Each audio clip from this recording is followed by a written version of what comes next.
ran into Kristen, you'd think, now, whoa, this is interesting. There's something really going on here. I didn't realize that life could be so multidimensional and that there could be so much going on in all these different dimensions. And what a fascinating way to experience the world. So anyway, that's my assessment of Kristen.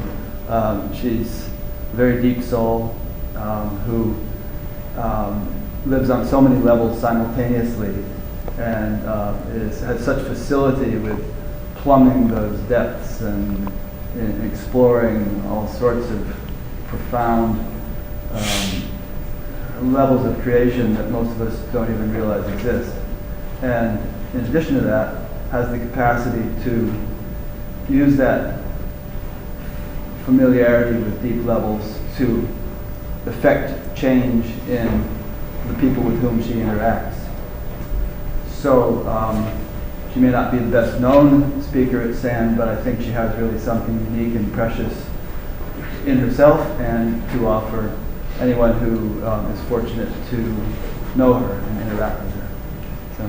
Thank you so much, Rick.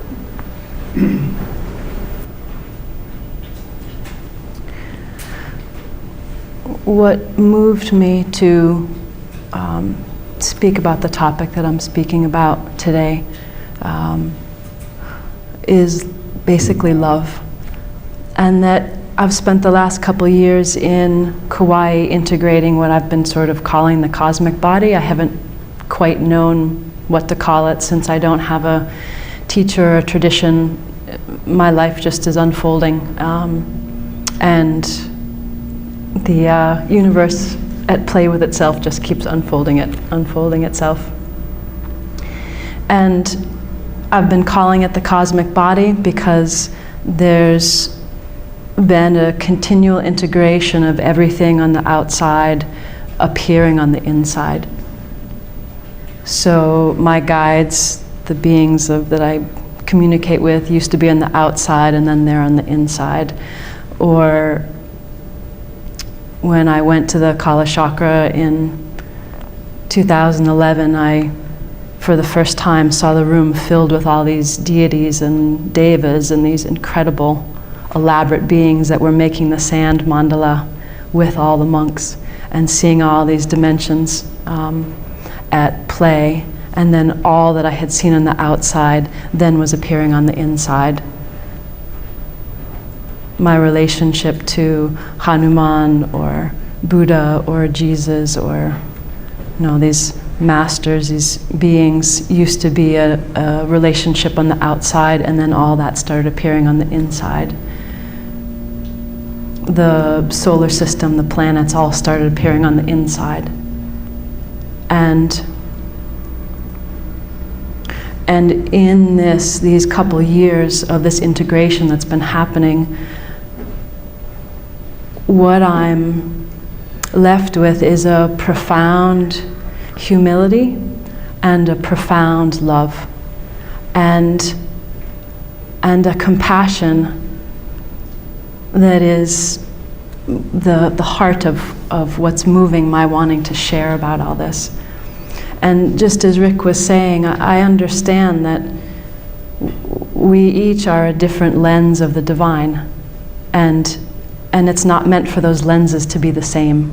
So just because this is my lens doesn't mean that there's any reason anyone should try to have the lens that I am viewing through, like there's a perfection to each, but in being present with what is revealed for me, what I want to share about is this profound love and compassion. So in terms of my kind of inner progression, I'm going to skip a lot, but at some point there was the surrendering through the sense of self, sense of I am as I knew it, and there was a shifting from seeing through the personality to seeing through the soul. And so the I, the me, the sense of I that had just had the scope of Kristen's life, surrendered through itself to a sense of I that had the scope of the soul. So it still feels like me. And instead of just the me that takes care of my groceries and bills and showering and driving a car well, like that range of life, the I that's responsible for that. In surrendering through that, there was an opening to an I that's then has the jurisdiction of all the lifetimes in this particular lens. And then in the surrendering deeper, the I am surrendered itself into nothing, which I experience as the transition point, that the sense of self is it's like a cohesive envelope, a container for the lens to not get confused, because if you're everything, it's like an organizational principle. The sense of self is basically an organizational principle of the divine, and that it gets more and more inclusive as you surrender through that trajectory. And so this last couple years, there's been an integration of an I am that the universe is inside. And so the level of jurisdiction changes. And there are two pieces here that I really want to address. One is the compassion, and the other is capacity. The personal, and I don't know if that word is the right word, but capacity for change, people usually use the word manifesting. But when you recognize that depth of I am and the scope of you, there's a greater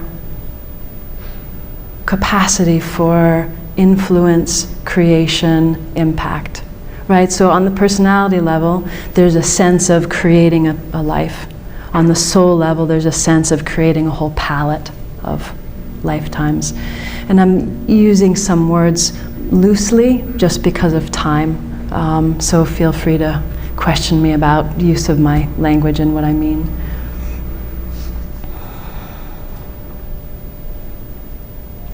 So in terms of the compassion piece,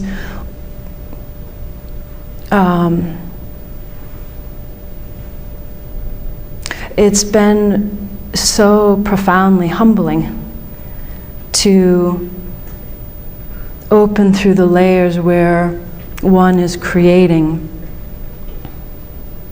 one's experience and being in the perfection of it and living out the let me start this thought over again. I guess it's easiest to speak about it from my direct experience at the time when this was really coming forward. There was a recognition of self, and I've been using the word God self. I didn't know what language to use. For me, it's a larger I am that the soul arises out of, but is under God.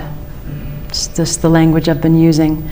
And there's a recognition that this God self is co-creating this universe, and there's awareness of that, and that self is an emanation of God. So there's still a relationship in there, and the soul then arises out of that, and then lifetimes arise out of that. And in the felt, lived experience of it, of being that God self and being a human being, there's a seamlessness and an inseparability and a grandeur and profound humility all at the same time. So that God self is creating and then living the experience as a human. And that there's again, sort of best language I can come up with, it's like a biofeedback loop. My healing work has been based on fully meeting every emotional experience or belief, and in the full meeting of it, any misunderstanding of truth then dissolves. and that there's an incredible biofeedback loop or evolution or learning or growth or divine exploration or divine activity that's happening, and that in our human breakability, in our human vulnerability, in our human pain, our suffering, our love, our joy, it's like the ground level. I mean, it just makes me want to cry. It's like the ground level of ourselves as God selves, living ourselves out.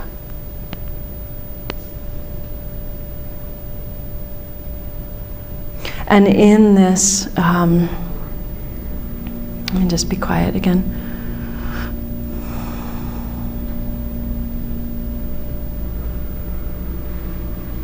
And in the midst of all this, these deeper principles that we often hear and are taught in spirituality are all present, of being and becoming, or existing and not existing simultaneously. These movements of creation and destruction, or are these principles of being and nothing, are completely intrinsic to the whole experience and is happening on all these levels at the same time.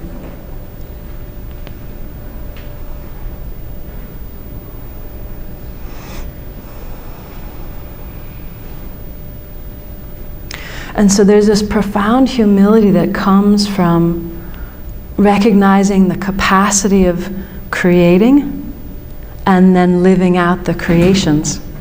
And being the living verb, the action of that, this divine activity.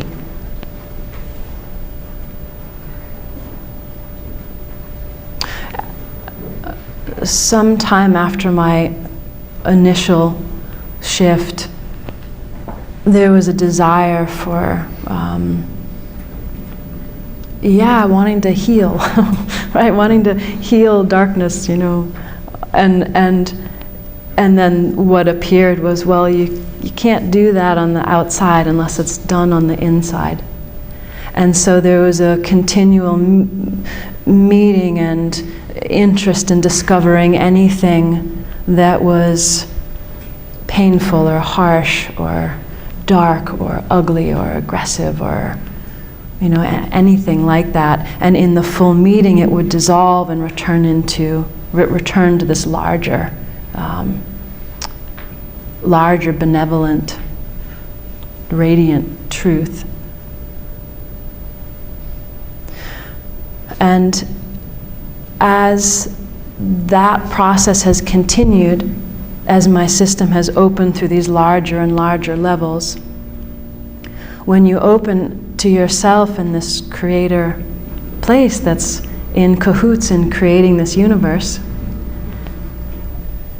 and you're surrendering through your own inner darkness, there's a profound impact on the world. And so, in addition to the compassion, I wanted to speak about that place of power, of this profound humility of being helpless in a way, on a certain scale, and then on another scale, creating the whole thing.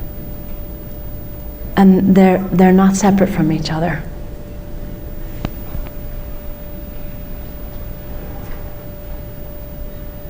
Yeah. Can you try and speak up? Yeah. When you say outside and inside, yeah, and you also said yourself and the world, mm-hmm. How do you mean, what are those? Yeah, thank you so much. So the question was just a clarification about the inside and the outside, and in my language I'm referencing internal experience and external world.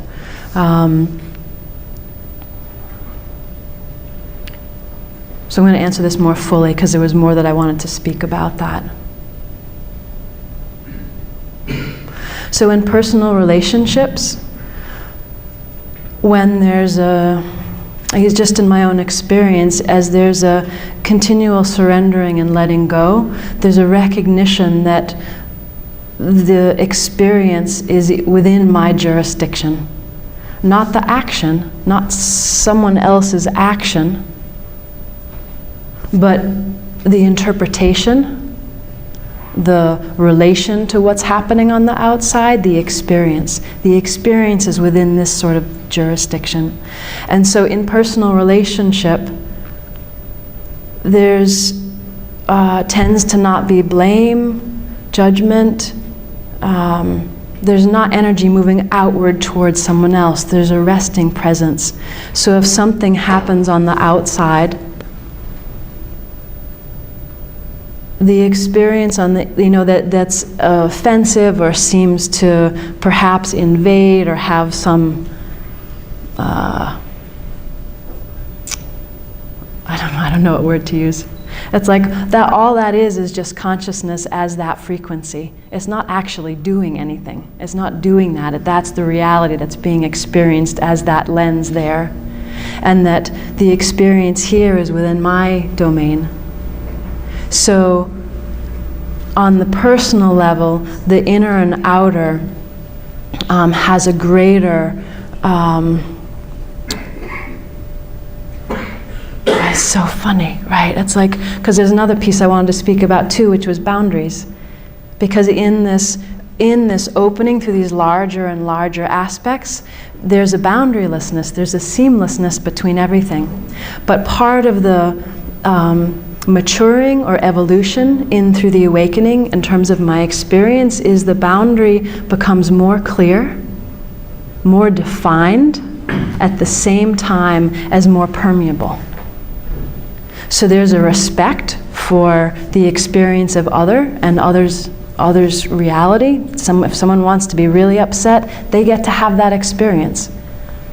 It's not in my jurisdiction to take that away from them. That's divine activity there. And within my domain, I can either engage with that and get reactive too, because then that's what's wanting to happen here, or there's just an openness of, oh, that's what's happening there. And the heart and love and compassion are present, and a response arises from there. So that sense of other, or inner and outer, sustains itself. That distinction is essential. At so many different points I heard just from people sharing of, being in public places and not knowing whose feelings they were feeling or whose thoughts they were thinking. It's like when one starts to open as oneness, because we are one, that's possible to experience all that and then also get confused about, well, where is that permeable boundary, that envelope of the sense of self that functions to have a distinction between one experience and another, if it's all God experiencing. And so, in the healing work, I experience other people's emotions and thoughts and histories and karma. Like, I experience all of that as me, as the same I am, but the distinctions are equally present. So I don't end up being in a healing session and walking away feeling like I took everything on. There's a clarity of oneness and the distinction that's simultaneous. And so this principle sustains itself so far in my experience. Well, it's not just sustaining, it's part of the maturing. Because every time I have a shift into a larger scope, there's confusion of who am I, who are they, how do I protect myself, do I need to protect myself, what is that? Because the whole, it's shifted from being in your neighborhood to like being in the country and having that all be on the inside, and then you shift to the whole world. It's like, ooh, wait a minute, So So it's not that it's instantaneously clear, it's been this unfolding, and it's been a 2-year, like that's what's been happening in Kauai with this. It's the usually shifts for me have, been a few days to a few weeks, and then it integrates. And it's one of the reasons why I was guided to move to Hawaii, that I've been there for 2 years and been with coconut trees and papaya, hanging out, going in and out of these bliss states, and Shiva and Shakti in union, and then experiencing all substance as singing frequency of being. And it's like, okay, wait a minute, what am I? Like I am all that. So there's been this whole process of opening through the oneness of that, and being with the maturing, coming into the integrity of discovering, oh, here's that seamless boundary again of a sense of self that's also oneness. And so there's a living, it's living the paradox. It's living the paradox. And the more one gets clear on your internal psyche and conditioning and karma and things playing out, the more one is with the subtleties of that, then you can actually see that that's what's actually manifesting on the outside. That's the reflection that's happening. So someone's, a little kid runs by and sticks their tongue out at you, right? Makes a face. And if there's conditioning in here of everyone makes faces at me, then this little kid does that, and all of a sudden, that's everyone makes faces at me. And that's then the external world reflecting the internal perspective. So it's like this mirror that's happening. Whereas if I'm resting in, say, let's just say I don't have that storyline of everyone makes faces at me, and then a little kid runs by and sticks their tongue out at me, and it's just, the response is joy. It's delightful child being who they are.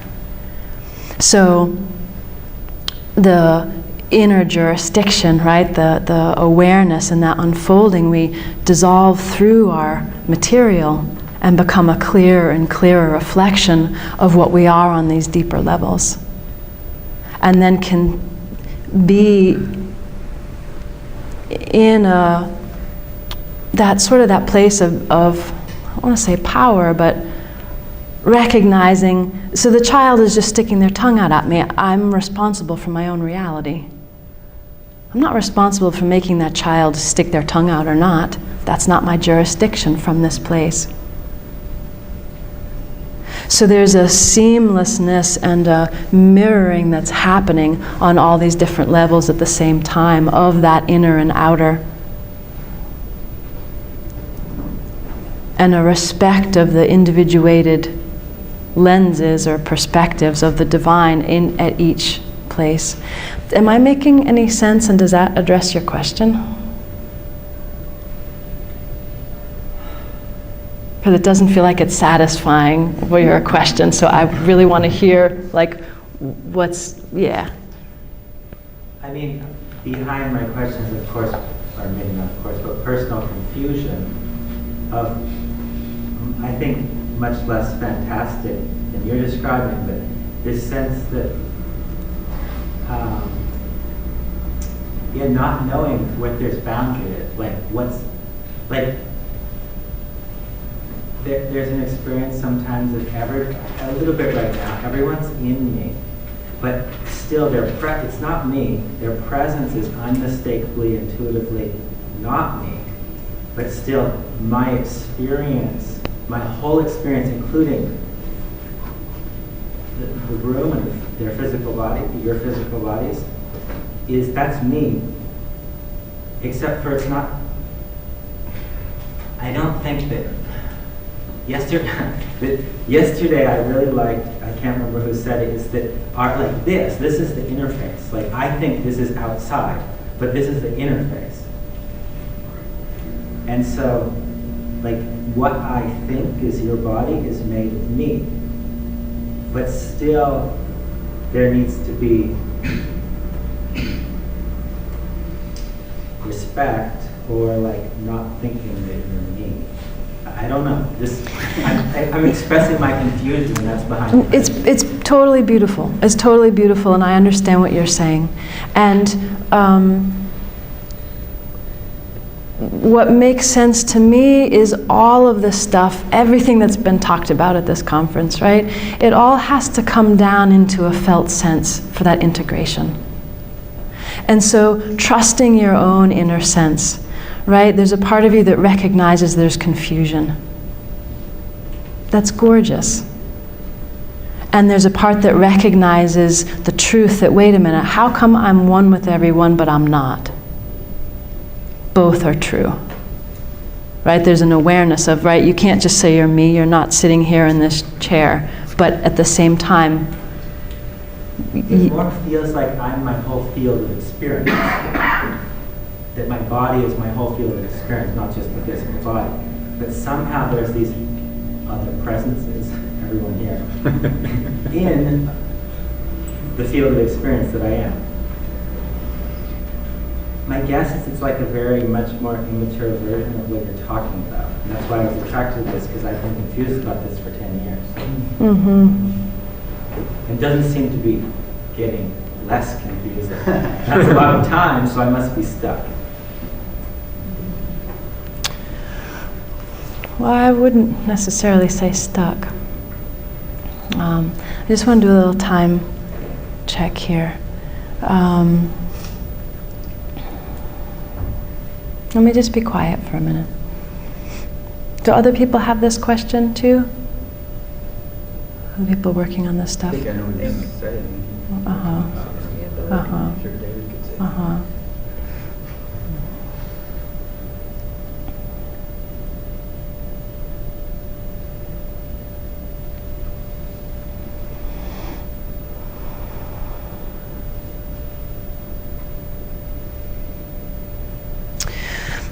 Maybe just this conversation itself, in your own quiet time afterwards, will help clarify. Because that oneness that you're experiencing is, right, it's what so many people speak of. That, you know, can we ever actually know the ultimate truth? I don't know. It feels like truth to me.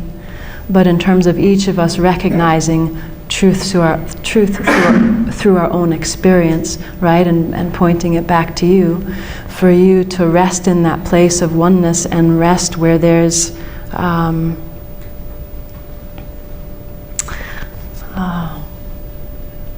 so I don't know if I can go into all of this right now, but I just started to see the place in you where in the different dimensional places where there's... So the place where that oneness is happening is just true. There's nothing to fix. That's not the place that's trying to actually refine itself. So you can just, that's fine. Just like letting that be there. And the place of the differentiation is happening in a different aspect of your multidimensional gorgeousness, exquisiteness was the word I was trying to come out. So see if that actually does anything. So yeah, I'm just aware in the speaking, right, and then the seeing that the different levels that we're all functioning on, right, can communicate with each other at the same time. So it feels like there's been a communication on a different level that can perhaps help shift and move things forward. So thank you. So are there other questions? I was curious about, you were talking about the universe unfolding and maybe how you experience our solar system inside, and how that, does it like work with you astrologically, that you feel the different influences of the different planets, or is it an expansiveness into the galaxy, the Milky Way, or how do you experience that? So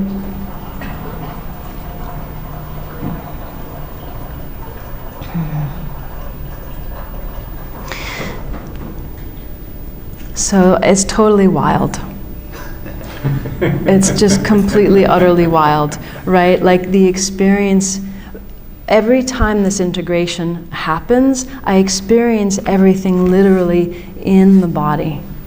When we speak about the microcosm and the macrocosm containing each other, my experience is that it's absolutely literal. It's absolutely literal. And so inside, when I look inside, I don't want to say maps, but it's like the territory is on the inside. So there's been awareness of, relationships between, I don't know if planets is the right word. It's like all these different things in space where life is happening. And the relationships and the sense of time and creation and feeling all that infinite, the magnitude of space between those larger planetary bodies, all that space I experience in between my cells. And it feels like the mapping, like if you ask me to go to a particular place, like I can find the map on the inside. Oh, that's where that is, because it's on the inside. So, and in terms of all that also being on the inside, the planets are all everything is consciousness and has its own nature. And so the relationship of the planets to each other, they each have their own, I don't know what word to use, quality or personality, or, and that as a God self creating a life, you create a life under certain conditions, under planetary conditions, which have a certain level of influence to create a set sort of range of probabilities for a lifetime. And so you create the soul in that, you create the lifetimes through that. And so in the healing sessions, when I'm working with people, I'm seeing their conditioning, their current lifetime material, the soul material. I'm seeing the DNA, the karma in relation to the DNA. I'm seeing the planetary alignment, the influences, the range of the influences for that particular lifetime. I'm seeing their quality of the essence as the ray of source of the divine. And then supporting alignment for the highest frequency probability available for that person. And gravity and force and magnetics and all these things in chemistry are all intrinsic to the experience and the recognition of how the universe is making itself, how consciousness is playing itself out. So it's all a profoundly grounded, present, embodied experience. And I'll just add, I've never used any psychedelic anything. Like, I just have been drawn to stay as far away as possible from all of that stuff. So everything that I'm saying is just purely humanness opening. So. And is it at like the DNA level you're seeing the cosmos in every, like a cellular level cosmos for? It's even more than that, because the DNA is already an organized, I don't know what word to use. It's already an organized system. It's cohesive in itself, opening as sort of the body of the cosmic body. Then all the particles, all the atoms, or all the little tiny, tiny bits are then experienced as my body. And there's sort of the essence of Kristen is like a little rainbow, I don't know, wave in the midst of each particle of the universe, and then the universe is that body in which is being inhabited. And it was also what I had wrote about as in terms of awakening of people sometimes opening to this level and then having an ego identification with that level of consciousness, which is creating. And that for me, the humility comes from the integration and recognizing I'm the ground of being that gets torn apart for the play of myself at a larger perspective.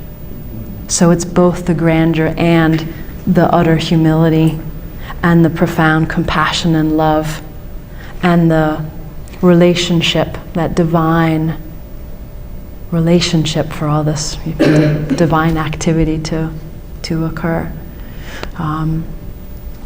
So I just as we're near the end of our time, those were the biggest things about this compassion of having compassion for yourself. Just having compassion for yourself and everyone, like the level of pain, the level of suffering that we all experience individually and globally is massive. It's absolutely massive. And as we open to this larger perspective, we start to see this incredible perfection and just incredible perfection and exquisiteness. And so as we open to these larger and larger layers, there is bliss. There is ecstatic bliss that can happen for long stretches of time. There's the experience of that Shiva and Shakti in union, and I was just like, in these ecstatic states on the verge of an orgasm for like weeks, with no partner around to do anything right? That's just like being in the intensity of that state, just sustained, right? Like as consciousness is trying to integrate all these different levels. So those bliss states are true, and then in that integration it's like a union where that nothing is separate. So then the suffering and the compassion and the love and the ecstaticness aren't separate from each other. And then you're that living being of that God self in humanness, and humanness is that. And there's not ownership of any of it. There's a surrenderedness all arising from a deeper truth that's present in this whole exquisiteness of the unfolding. Is that a question?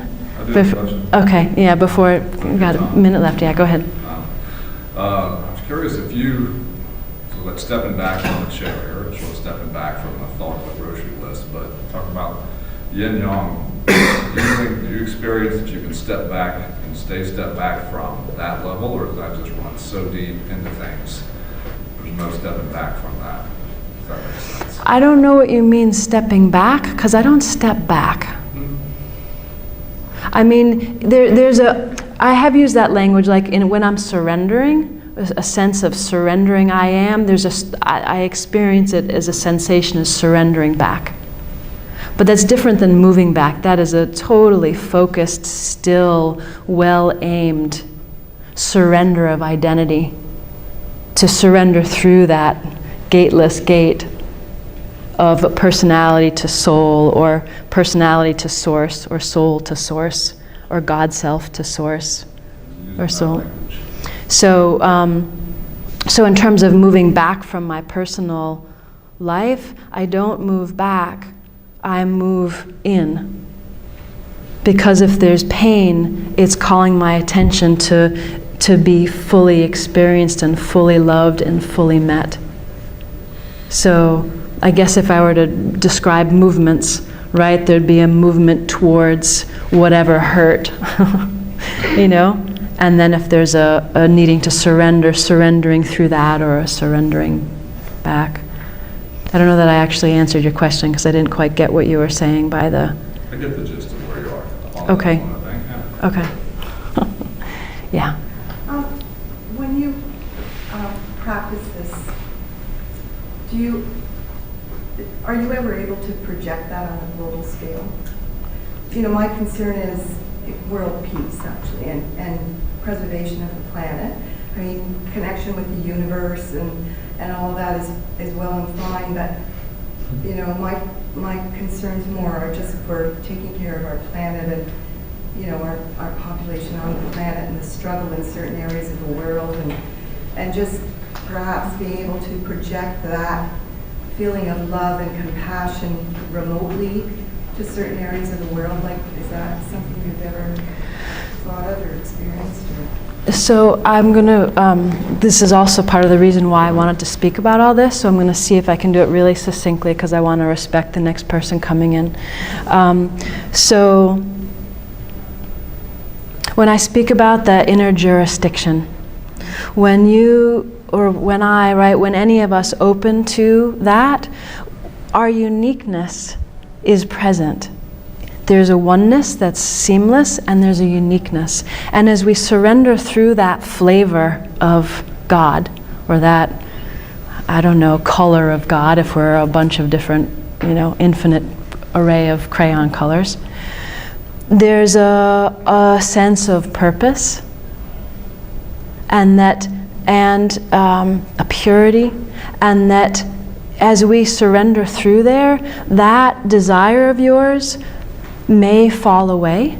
It may be based on an idea of needing to save, or it might actually be in direct relation to your emanation, to God's emanation as you in your unique frequency.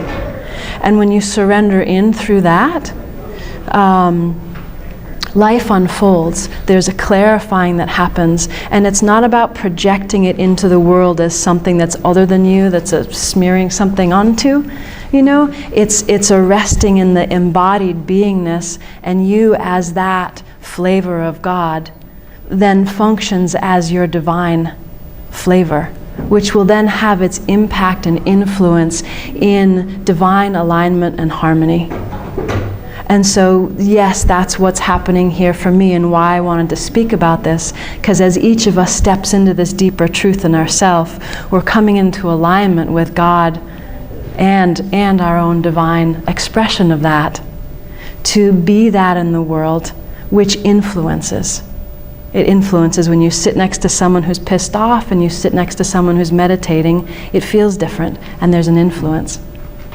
You don't have to be impacted by it, but there's an influence. And so the more of us that step into that truth in ourselves, then we're influencing from that higher divine alignment, which does impact both in the immediate and in the global, and actually in the universe. It's all one happening. Did that help? Okay, great. All right. Thank you so much. I have some cards which I'll put down over here at the end if you want to take them. I have an online class starting in November for 4 weeks, and a couple retreats in Kauai that are coming up. And you can always just email and join the newsletter if you want a monthly newsletter that just tells you the things that are going on. So thank you so much. Thank you so much. Yeah.